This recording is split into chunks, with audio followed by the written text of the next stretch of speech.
Saudi আরবে বেসরকারি খাতে কর্মরত স্থানীয় কর্মীদের গড় বেতন উল্লেখযোগ্য বৃদ্ধি পেয়েছে।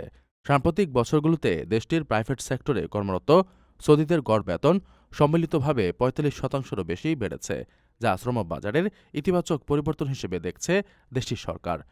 উল্টোদিকে এই পরিসংখ্যান প্রবাসীদের জন্য তেমন লাভজনক নয় বলেই মনে হচ্ছে। শ্রমবাজারের অগ্রগতি নিয়ে কথা বলতে গিয়ে সৌদি আরবের শিল্প ও খনিজ সম্পদ মন্ত্রী খালিদ আল ফালিহ জানান, বর্তমানে বেসরকারি খাতে কর্মরত সৌদি নাগরিকের সংখ্যা প্রায় ২৪,৮০,০০০ পৌঁছেছে।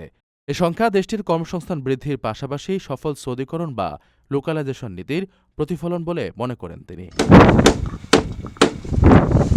বেতন বৃদ্ধির পাশাপাশি সৌদি আরবে বেকারত্বের হারও উল্লেখযোগ্যভাবে কমেছে। বিভিন্ন খাতে সৌদি নাগরিকদের অংশগ্রহণ বাড়ায় আয়ের স্থিতিশীলতা তৈরি হচ্ছে এবং কর্মশক্তির টেকসই ভিত্তি আরও শক্ত হচ্ছে।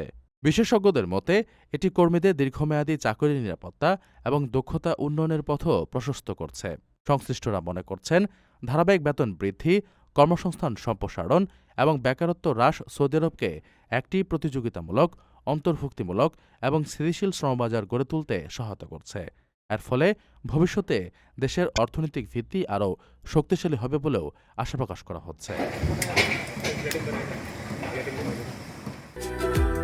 ৬ ফেব্রুয়ারি প্রবাসী সিটি সাইট অফিসে আয়োজন করা হয়েছে ইনভেস্টর্স ফেয়ার ২০২৬। ভিডিও কলে মিলবে ফ্রি ওমরা সুযোগ সহ অবিশ্বাস্য সব উপহার।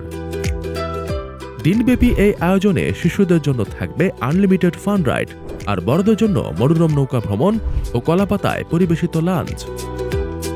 মাত্র ১০,০০০ টাকায় বুকিং। আরও বিস্তারিত জানতে যোগাযোগ করুন স্ক্রিনে দেওয়া নম্বরে।